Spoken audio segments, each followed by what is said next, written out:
राहुल गांधी की इमेज को खराब करने की मंशा जी न्यूज के एंकर रोहित रंजन को भारी पड़ने वाली है। भले ही रोहित रंजन ने नेशनल चैनल पर माफी मांग ली हो, लेकिन कांग्रेस रोहित रंजन को माफ करने के मूड में नहीं है।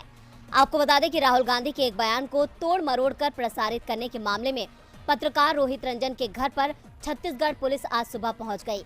इसके बाद गाजियाबाद से लेकर नोएडा तक हाई वोल्टेज ड्रामा देखने को मिला और दो राज्यों की पुलिस आमने सामने आ गई। आखिर में नोएडा की पुलिस ने रोहित रंजन को हिरासत में ले लिया। इससे पहले सुबह पत्रकार ने खुद ही ट्वीट कर घर पर छत्तीसगढ़ पुलिस के पहुंचने की जानकारी दी और यूपी पुलिस के अधिकारियों को टैग करके पूछा, क्या ये नियम अनुसार सही है। इस पर यूपी पुलिस ने जवाब दिया कि गाजियाबाद के इंदिरापुरम थाने की पुलिस मौके पर है और नियम अनुसार कार्रवाई कर रही है।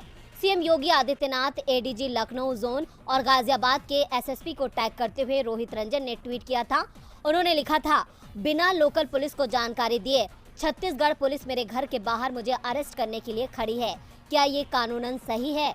इस पर गाजियाबाद पुलिस ने रिप्लाई करते हुए लिखा था, प्रकरण स्थानीय पुलिस के संज्ञान में है, थाना इंदिरापुरम पुलिस मौके पर है, नियम अनुसार कार्रवाई की जाएगी। यही नहीं, रायपुर की पुलिस ने भी रोहित रंजन की ओर से बिना जानकारी के पहुंचने के आरोपों पर जवाब दिया और कहा कि ऐसा कोई नियम ही नहीं है।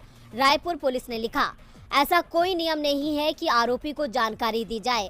अब आपको जानकारी मिल गई है, पुलिस टीम ने आपको कोर्ट का वारंट दिखाया है, आपको अब इस मामले में सहयोग करना चाहिए, जांच में शामिल होना चाहिए और अपनी बात को अदालत में रखना चाहिए। रोहित रंजन फिलहाल नोएडा पुलिस की गिरफ्त में है।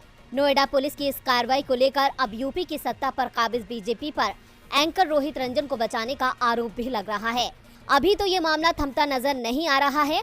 आने वाले वक्त में रोहित की मुश्किलें और बढ़ सकती हैं।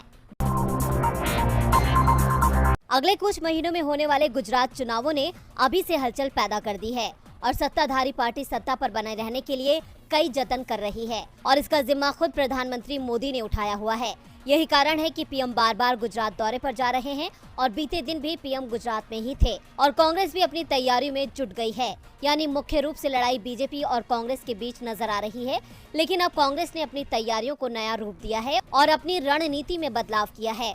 दरअसल 2024 के लोकसभा चुनावों के लिए चुनाव की रणनीति तैयार करने के लिए गठित कांग्रेस टास्क फोर्स ने सोमवार को गुजरात विधानसभा चुनाव की रणनीति पर चर्चा करने के लिए गुजरात इकाई के नेताओं के साथ बैठक की, जिसमें पार्टी नेताओं और कार्यकर्ताओं को नई रणनीति बताई गई है, जिसके तहत आलाकमान पार्टी की गुजरात यूनिट से कहा गया है कि वो पीएम मोदी पर व्यक्तिगत हमले करने से बचे, क्योंकि इस चुनाव को मोदी बनाम कांग्रेस की लड़ाई नहीं बनने देना है। हालांकि प्रचार के दौरान सरकार की नीतियों की आलोचना करने के निर्देश दिए गए हैं। बैठक में ये भी निर्णय लिया गया है कि गुजरात सरकार की विफलताओं, दलितों, किसानों और आदिवासियों के मुद्दे और राज्य पर कांग्रेस के चुनाव अभियान का फोकस होना चाहिए। इसके साथ ही कांग्रेस ने आम आदमी पार्टी को नजरअंदाज न करने के भी निर्देश दिए हैं। आलाकमान ने फैसला किया है कि आप को बीजेपी की बी टीम के रूप में प्रचारित किया जाना चाहिए। साथ ही दिल्ली में अरविंद केजरीवाल सरकार के वादों को गुजरात में बेनकाब किया जाना चाहिए। अपनी रणनीति में बदलाव करने के पीछे की वजह कांग्रेस का ये मानना है कि पिछले चुनावों में पीएम पर सीधा हमला ही उसकी हार का कारण बना था। ऐसे में इस बार कांग्रेस पीएम की नहीं, सरकार की खामियों को उजागर करने पर फोकस करेगी और गुजरात में आपकी एंट्री से उसे नुकसान ना हो, इसका भी ध्यान रखा जा रहा है, क्योंकि 5 राज्यों के विधानसभा चुनाव के दौरान आपने कांग्रेस को काफी नुकसान पहुंचाया था। यानी कांग्रेस बहुत सूझबूझ के साथ चुनाव प्रचार कर रही है। अब उसकी ये कोशिश कितनी सफल होगी, ये तो चुनाव के नतीजे ही बता पाएंगे।